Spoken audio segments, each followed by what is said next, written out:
awa kombona ni boka diwa Maman Louise au Canada na de bonhomme à deuxième maison de bonhomme oui Maman Louise au niveau témoigner ça passe pour moi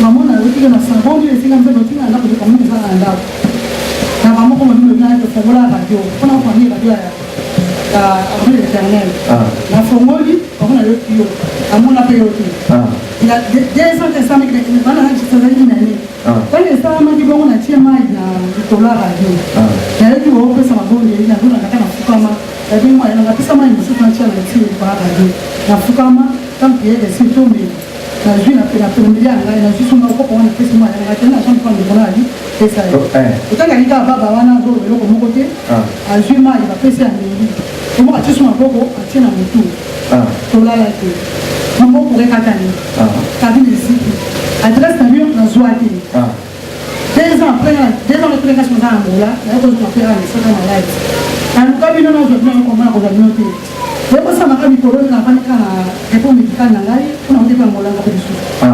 Na vani na mbele na ngai ngata. Pasti kwa nini uruka nini au kusafisha kwa telefoni na radio. Mzamba wangu hapo bingo na kwa yuka hiyo. Na hivi na kasa komi na yaka hawa. Odimaka deja wala ba olekotemisi utinga profeti ni samoja ya mbaka ngai. Na solo na yeye kwa mtumaji wana. Ezabo. Na mkola butwana na shedia na mai. Olali. Olali.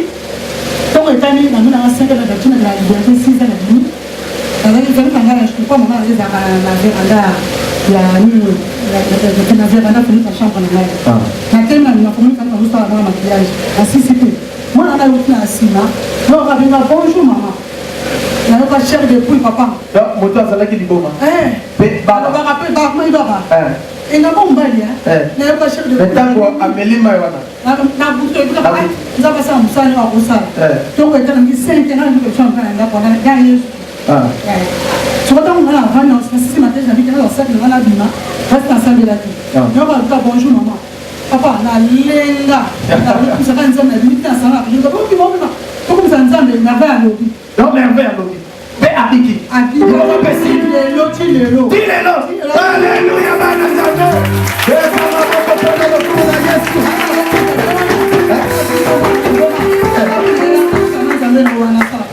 alléluia nani mokonzi donc toyebi na biso te tobondeli na radio alandi mbali bosona mwana yo le 10 oyaki le 10 février alléluia bana nzambe mais nzambe abikisi mwana na ye na maladi ya libomo miraculeusement yazwaki mai atie na radio ya amelisi mwana biki alléluia bana nzambe nani mokonzi Sukasa kwa kumpende kwa sani. Hapo ni su miracle elanda ye. Pena kuzana beja mwana wana yakanya. Azaleo. Okay, dimanche zoya yakana ye na pour de pola. Aonora bikamu menta kwa sali na yauza musana nzama. Oyo kinga.